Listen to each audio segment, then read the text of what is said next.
Robert Louis Stevenson. The Toll House. Narrated by Howard King. The toll house, standing alone by the wayside under nodding pines, with its streamlet and water tank, its backwoods, toll bar, and well-trodden croquet ground, the ostler standing by the stable door chewing a straw, a glimpse of the Chinese cook in the back parts, and Mr. Hoddy in the bar, gravely alert and serviceable, and equally anxious to lend or borrow books. Dozed all day in the dusty sunshine, more than half asleep. There were no neighbours except the Hansons up the hill. The traffic on the road was infinitesimal, only at rare intervals, a couple in a waggon, or a dusty farmer on a springboard, toiling over the grade to that metropolitan hamlet, Calistoga. And, at the fixed hours, the passage of the stages. The nearest building was a schoolhouse, down the road, and the schoolma'am boarded at the toll house, walking thence in the morning to the little brown shanty, where she taught the young ones of the district, and returning thither pretty weary in the afternoon. She had chosen this outlying situation, I understand, for her health. Mr. Corwin was consumptive, so was Mr. Rufy, and Mr. Jennings the engineer. In short, the place was a kind of small Davos, consumptive folk consorting on a hilltop, and the most unbroken idleness. Jennings never did anything that I could see, except now and then to fish, and generally to sit about in the bar and the veranda, waiting for something to happen. Corwin and Rufy did as little as possible, and if the schoolma'am, poor lady, had to work pretty hard all morning, she subsided when it was over into much the same day's beatitude as all the rest. Her special corner was the parlour, a very genteel room with Bible prints, a crayon portrait of Mrs. Corwin in the height of fashion a few years ago, another of her son, Mr. Corwin was not represented, a mirror, and a selection of dried grasses. A large book was laid religiously on the table, From Palace to Hovel, I believe its name, full of the raciest experiences in England. The author had mingled freely with all classes, the nobility particularly meeting him with open arms, and I must say that traveller had ill requited his reception. His book, in short, was a capital instance of the penny miscellaneous school of literature. And there arose from it, in that cool parlour, in that silent wayside mountain inn, a rank atmosphere of gold and blood, and Jenkins and the mysteries of London, and sickening inverted snobbery, fit to knock you down. The mention of this book reminds me of another and far racier picture of our island life. The latter parts of Rocambole are surely too sparingly consulted in the country which they celebrate. No man's education can be said to be complete, nor can he pronounce the world yet emptied of enjoyment, till he has made the acquaintance of the Reverend Patterson, director of the Evangelical Society. To follow the evolutions of that reverend gentleman, who goes through scenes in which even Mr. Duffield would hesitate to place a bishop, is to rise to new ideas. But alas, there was no Patterson about the toll house.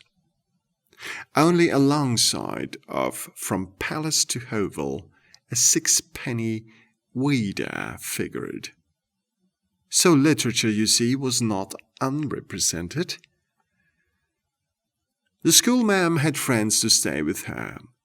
Other schoolma'ams enjoying their holidays, quite a bevy of damsels. They seemed never to go out, or not beyond the veranda, but sat close in the little parlour, quietly talking or listening to the wind among the trees.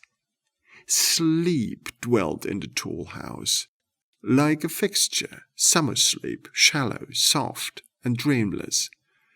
A cuckoo clock, a great rarity in such a place, hooted at intervals about the echoing house, and Mr. Jennings would open his eyes for a moment in the bar and turn the leaf of a newspaper, and the resting schoolma'ams in the parlour would be recalled to the consciousness of their inaction. Busy Mrs. Corwin and her busy Chinaman might be heard indeed in the penetralia, pounding dough or rattling dishes. Or perhaps Rufy had called up some of the sleepers for a game of croquet, and the hollow strokes of the mallet sounded far away among the woods.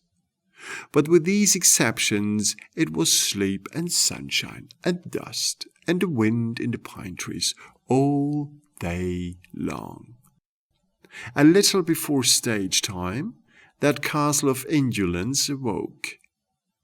The ostler threw his straw away and set to his preparations. Mr. Jennings rubbed his eyes. Happy Mr. Jennings, the something he had been waiting for all day about to happen at last. The boarders gathered in the veranda, silently giving ear, and gazing down the road with shaded eyes. And as yet there was no sign for the senses, not a sound, not a tremor of the mountain road. The birds, to whom the secret of the hooting cuckoo is unknown, must have sat down to instinct in this premonitory bustle. And then the first of the two stages swooped upon the toll house with a roar and in a cloud of dust.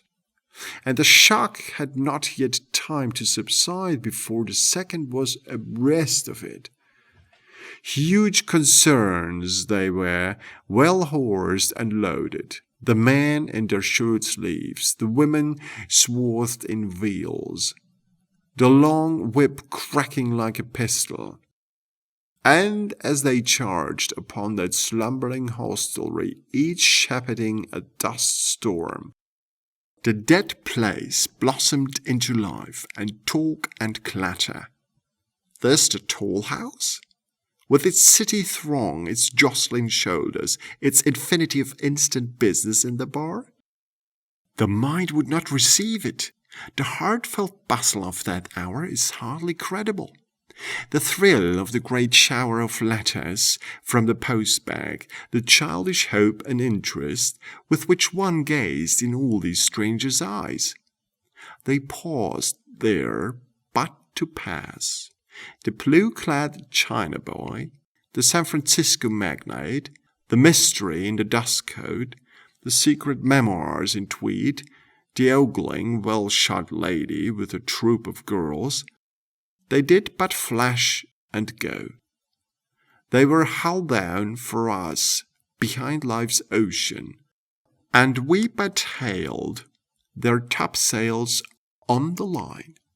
Yet, out of our great solitude of 4 and 20 mountain hours, we thrilled to their momentary presence, and gauged and divined them, loved and hated, and stood light-headed in that storm of human electricity. Yes, like Piccadilly Circus, this is also one of life's crossing places.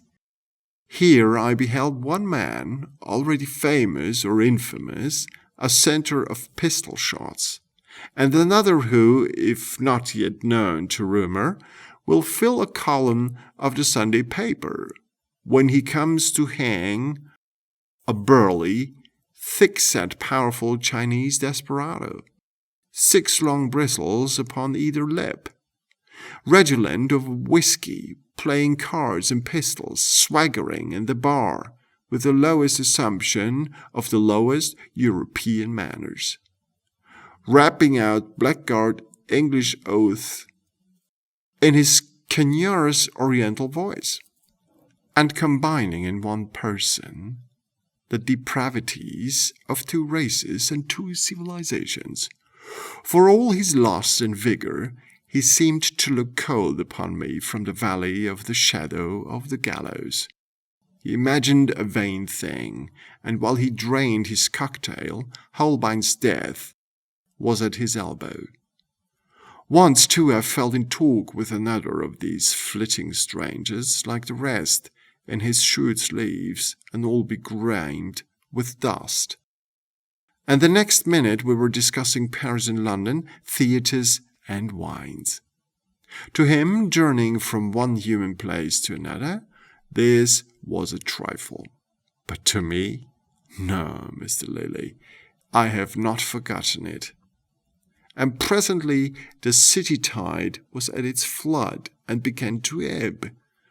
Life runs in Piccadilly Circus, say, from 9 to 1, and then there also ebbs into the small hours of the echoing policemen and the lamps and stars. But the toll house is far upstream, and near its rural springs the bubble of the tide but touches it. Before you had yet grasped your pleasure, the horses were put to, the loud whips volleyed, and the tide was gone. North and south had the two stages vanished. The towering dust subsided in the woods, but there was still an interval before the flush had fallen on your cheeks, before the ear became once more contented with the silence, or the 7 sleepers of the toll house dazed back to their accustomed corners. Yet a little, and the ostler would swing round the great barrier across the road, and in the golden evening that dreamy inn begin to trim its lamps and spread the board for supper. As I recall the place, the green dell below, the spires of pine, the sun-warm scented air, that grey gabled inn, with its faint stirrings of life amid the slumber of the mountains, I slowly awake to a sense of admiration, gratitude, and almost love. A fine place, after all, for a wasted life to doze away in, the cuckoo clock hooting of its far home country, the croquet mallets eloquent of English lawns, the stages daily bringing news of the turbulent world away below there, and perhaps once in the summer a salt fog pouring overhead with its tale of the Pacific.